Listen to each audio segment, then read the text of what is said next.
as a result, I don't get tired as quick as others get tired. People that's doing television because they want to be in front of the tube tend to get tired, just like anybody else, because your goal, your purpose is not as deep. When you see me on TV, my mission is clear. I love being a voice. It doesn't apply to everybody, but there's a community from whence I come. There's a limited number of individuals that have had a voice in American history. That resonates with me. Because I know when I speak, people are going to listen. And so I take it very, very seriously, as you can see on TV. Stephen A., why not just smile more? Damn it, because I don't want to. If you say something funny, I'll smile. If you say something that makes me smile, I'll smile. But what's most important to me in my approach to my job every single day is that when you look at me, you know that I'm serious about my business. I'm not playing. If I think somebody stinks, I really feel that way. If I think somebody's a superstar, I really feel that way. If I think that this dude right here can play, but he's got the wrong attitude, I'm not looking at him and coming to that conclusion. I have spoken to people on the inside who have enlightened me about this individual. And I have spoken to that individual, and I got that feel for myself. You can't always say those things because you can't burn sources. But that's how it goes. And over the course of that, just going about the business of doing your job every day when you're in my field, it teaches you so much about life. Trust. It's so important because people need to be able to trust you in order for you to be effective at what I do. People have said a lot of things about me over the years. Half of the time, at least, highly, highly negative. No one has ever said, I'm not trustworthy. Because you got to be willing to go down with the ship before you betray a source. Before you betray somebody's trust. Now, just because you do things that people don't like, just because you say things or do things that people aren't fond of, doesn't mean you have betrayed somebody. You might disappoint somebody. You might hurt them. But betrayal is an entirely different connotation altogether. Because betrayal gives the indication of something deceptive. I led you to believe something and went in a different direction. That's betrayal. Disappointment is, well, you don't like what I did. You're hurt by what I did. You're disappointed about what I did. Well, that comes with the territory. And you have to understand as college students that when you get out into the real world, the working world, there are going to be plenty of times when you don't make people happy. And that's what comes with the territory. Sometimes that's what greatness requires. Sometimes you got to take that extra step. Sometimes you can't be about the business of being friends. That's just real talk. And I'm going to tell you a little story. Kid, 23 years of age, graduated from Maryland. This is about a decade ago. Came up to me, wasn't even at ESPN yet. I was a journalist for the Philadelphia Inquirer, and I just started at CNN. And the dude came up to me and he said, Mr. Smith, I got this job offer in Seattle. Saw the way in Seattle was a good opportunity. Seattle Times, newspaper. A decade ago, that was a pretty good gig. I don't know about that now. Don't have a clue. But back then it was good. And the dude said, I got a problem. I said, what's up? What's the problem? I'm in love. I said, and? He said, well, you know, a girl's here in Maryland, and she's saying, I can't go. I said, what do you mean she's saying you can't go? You're following her orders? He was like, well, not exactly, but, you know, if I leave, she's not coming with me, and that means I'm going to lose her. What should I do? I said, you really want to ask me that question? Really? He said, Mr. Smith, it really mean a lot to me if you just told me. I said, all right, you ask. Here it goes. Love don't pay the bills. He said, what? I said, love don't pay the bills. And I said, I'll take it a step further. I can promise you that no matter what love you think you have, it will fade when you can't pay those bills. I don't care what she tells you. If she's starving and you can't feed her, or if she's got her stuff going on but you don't have your stuff going on, you're going to get left in the cold. Now, she might not think that way. She might not see it that way. But let's think about human beings. For the most part, we are progressive. We're trying to move forward. And if you feel like somebody is an anchor in your life, is bringing you down, eventually, you're going to be out. And that's just the way it works. See, this is why I love coming to colleges and talking to students. I see it in people's eyes, they're really scratching their head. And I know what I'm talking about. There is no doubt in my mind. I don't care about these women in here looking at me saying these lines. They know I'm telling the truth. You know I'm telling the truth. Fellas, deep in your heart, you know it too. Because if somebody's bringing you down in your life, particularly at this juncture in your life, even if you don't know better, even if your breath still smells like Similac and you're wet behind the ears, you will catch up.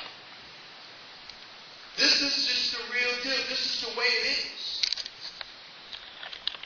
The time to start being about business is now. That's what I love about what I do. That's what I love about covering the world of sports, because it's supposed to be a distraction. Something that veers you away from the problems that ail us in the real working world. Before I was a sports writer, y'all, I was covering homicide in New York City. I got a job. I interned in Winston-Salem, interned in Greensboro, interned in Atlanta, interned in New York, and then got a job offer from the Met Pro program, a collaboration with the New York Times. I'm sorry, with New York, yes, it was the New York Newsday and the LA Times.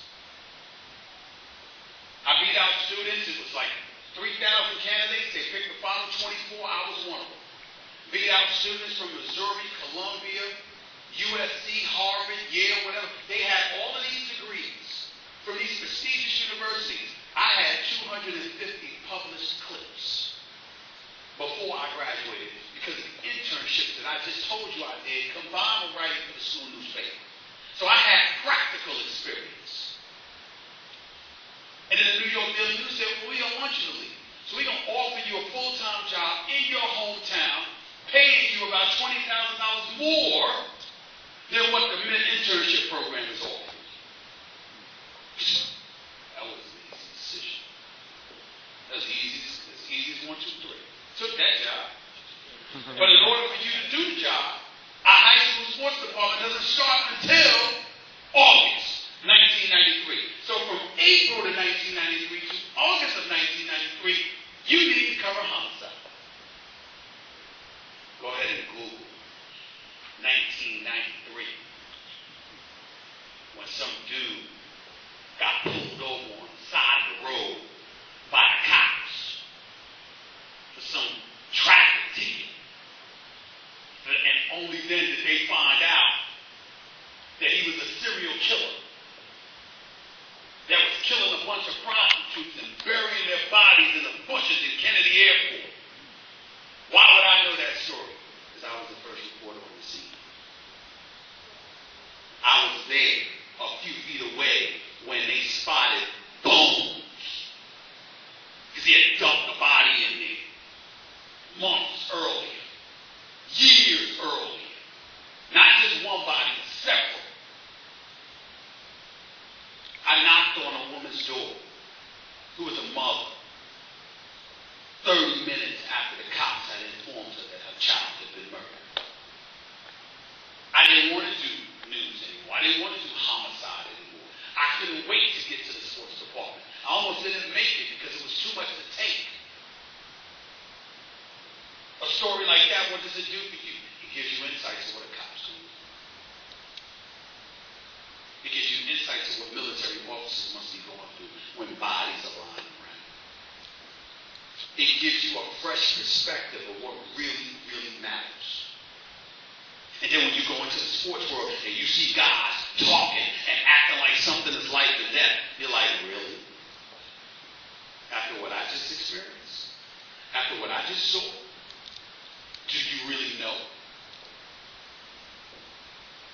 It allows you, forces you, and compels you to dig a little bit deeper, to find out a little bit more, to gain a level of perspective. So when you're covering somebody, you don't just take their words. You don't even just take their actions. You do what you can to be enlightened about the perspective that they come from. And that's how you humanize it and you tell a story. That's how I can tell the difference between somebody who's sincere and somebody who's full of it. All the time, you cover professional athletes. You are looking at a dude that went to an historically black institution, Winston-Salem State University, didn't have a journalism program, and this is where I'm at. New York Daily News, Philadelphia Inquirer. At the time that I became a general columnist, I was the 21st African-American sports columnist in the history of this country. Y'all don't know that. At the time, all of these years that you see these opinions, you see people talking and running their mouths about this is how they feel, this is what they believe. Black folks were not allowed to do that in the field of journalism.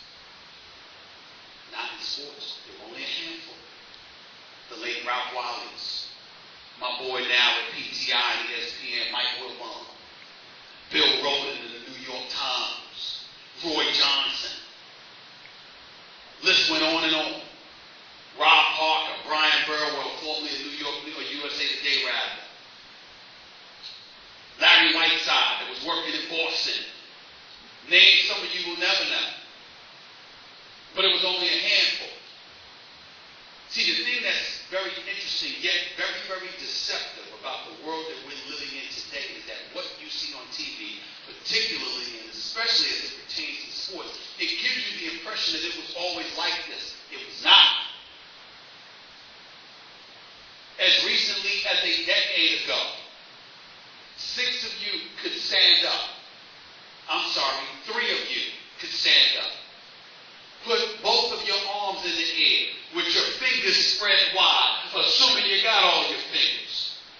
10 apiece, times 3, 30. It was not even that many African Americans who had a license to express their opinion about sports and about the black athlete. You look at football, you look at basketball, a vast majority of those athletes happen to be African American. But it was not African Americans who were talking about it. So now that's changed because of the advent of ESPN, the explosion that has taken place, the contagious effect that it has had, whether it be Fox, whether it be Comcast, whether it be NBC, whether it be CBS, no matter where you look, the world has changed because everybody's got to pay attention to what's going on. But in the process of doing that, there's an incredible responsibility. Because that responsibility can be very, very dicey. On one hand, you got to tell the truth. On the other hand, you have to provide a perspective. And that perspective, depending on what athlete you talk to, can get you in a lot of trouble.